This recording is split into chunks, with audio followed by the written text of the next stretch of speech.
Amis de la vérité, bonjour. Moi et le Père, nous sommes un. Ces paroles, consignées en Jean chapitre 10, verset 30, sont souvent citées à l'appui de la doctrine qui voudrait que le Fils et le Père sont la même personne.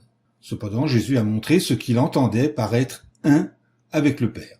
En Jean chapitre 17, versets 21 et 22, Jésus prie Dieu et dit « Afin que tous soient un, comme toi, Père, tu es en moi, et comme moi je suis en toi, afin qu'eux aussi soient en nous, pour que le monde croie que tu m'as envoyé. Je leur ai donné la gloire que tu m'as donnée, afin qu'ils soient un, comme nous sommes un. » Selon la version Second et Strong. Jésus priait-il pour que ses disciples deviennent un seul et même être? Non, il priait à l'évidence pour qu'ils soient unis, comme lui l'est avec Dieu, c'est-à-dire dans la même pensée et le même dessein. Vous pouvez également examiner 1 Corinthiens chapitre 1 verset 10.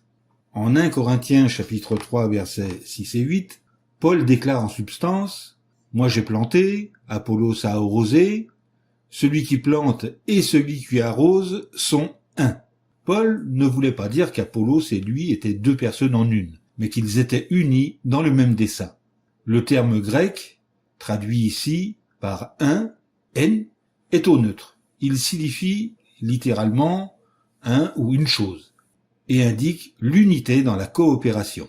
C'est le même terme que Jésus utilise en Jean chapitre 10 verset 30 pour décrire les rapports qu'il entretient avec son Père. C'est également le même terme que Jésus emploie en Jean chapitre 17, les versets 21 et 22. Par conséquent, lorsque dans ces divers cas, il se sert du mot un, en, en grec, c'est une unité de pensée et de dessein que Jésus a envie.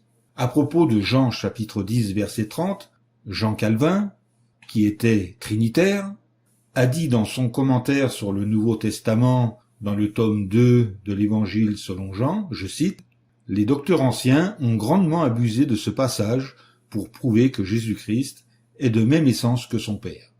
Car notre Seigneur Jésus ne dispute point ici de l'unité de la substance, mais de l'accord ou du consentement qu'il a avec son Père. » Fin de citation. Tout de suite après le passage de Jean chapitre 10 verset 30, Jésus démontre avec force qu'il n'a pas prétendu par ses paroles être Dieu.